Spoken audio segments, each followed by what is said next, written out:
బంగ్లాదేశ్తో చెన్నైలోని చెపాక్ స్టేడియంలో ప్రారంభమైన తొలి టెస్టులో టీమిండియా తొలుత బ్యాటింగ్కు దిగింది.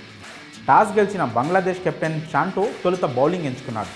దాంతో బ్యాటింగ్కు దిగిన టీమిండియాకు బంగా బౌలర్ హసన్ మహమూద్ ఆరంభంలోనే దిమ్మ తిరిగే షాక్ ఇచ్చాడు. కెప్టెన్ రోహిత్ శర్మ, శుభ్మన్ గిల్, విరాట్ కోహ్లీలను వెంటనే పెవిలియన్కు పంపించాడు. సరైన లైన్ అండ్ లెంత్ బాల్కు Rohit Sharma, down the leg side బాల్కు Shubman Gill, outside the off stump బాల్కు విరాట్ కోహ్లీ తమ వికెట్లను సమర్పించుకున్నారు. యువ ఓపెనర్ యశస్వి జైస్వాల్, రిషబ్ పంత్ లంచ్ వరకు మరో వికెట్ పడకుండా అడ్డుకున్నా లంచ్ తర్వాత పంత్ కూడా అవుట్ అయ్యాడు. అతన్ని కూడా హసన్ అవుట్ చేయడం గమనార్హం. అదేంటి, చెన్నై పిచ్ అంటే స్పిన్ పిచ్ కదా, మన స్టార్ బ్యాటర్లేంటి 3 టెస్ట్ మ్యాచ్లు కూడా ఆడని యువ బౌలర్ ముందు చేతులెత్తేస్తారా అని ఆలోచిస్తున్నారా? ఇక్కడే ఓ ట్విస్ట్ ఉంది.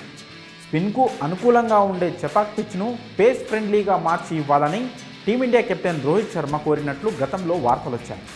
ప్రస్తుతం బంగ్లాదేశ్ బౌలింగ్ చూస్తుంటే అదే నిజమని అనిపిస్తోంది.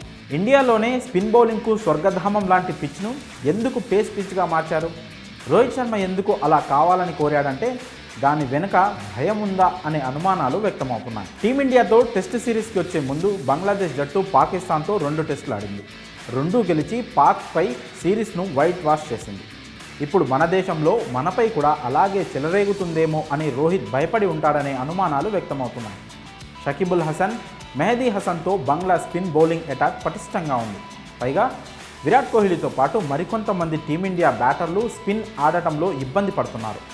ఇలాంటి పరిస్థితుల్లో చెన్నై పిచ్ స్పిన్కు అనుకూలంగా ఉంటే బంగ్లా డేంజర్గా మారే ప్రమాదం ఉందని, పిచ్ను పేస్ బౌలింగ్కు అనుకూలంగా ఉండేలా మార్చారా అని క్రికెట్ వర్గాల్లో సందేహాలు తలెత్తుతున్నాయి. అదేంటి, బంగ్లా దగ్గర స్పిన్నర్లుంటే మన టీంలో కూడా రవిచంద్రన్ అశ్విన్, కుల్దీప్ యాదవ్, జడేజా లాంటి టాప్ స్పిన్నర్లు ఉన్నారు కదా అని మీరు అనుకోవచ్చు.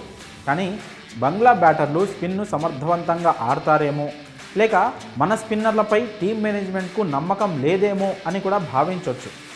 పేస్ బౌలింగ్తో అయితే బుమ్రా, సిరాజ్ నెట్టుకు రావచ్చని కెప్టెన్ రోహిత్ కూడా భావించి ఉంటాడని అంతా అనుకుంటున్నారు.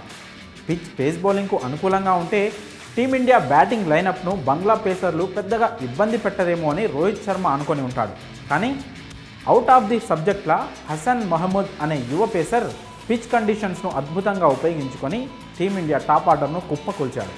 మరి రెండో ఇన్నింగ్స్లో టీమిండియా ఎలా ఆడుతుంది, భారత పేసర్లు బంగ్లాను ఎలా నిలవరిస్తారనే దానిపై ఈ మ్యాచ్ ఫలితం ఆధారపడి ఉందని క్రికెట్ విశ్లేషకులు అభిప్రాయపడుతున్నారు. మరి బంగ్లాదేశ్ లాంటి చిన్న టీంకు కూడా టీమిండియా భయపడుతుందా అంటే కాస్త విచిత్రంగా ఉన్న తొలి టెస్ట్ లంచ్ వరకు గేమ్, పిచ్ కండిషన్ చూస్తే అలాంటి అనుమానాలు వ్యక్తమవుతున్నాయి. మరి ఈ విషయంలో మీ అభిప్రాయాలను కామెంట్స్ రూపంలో తెలియజేయండి.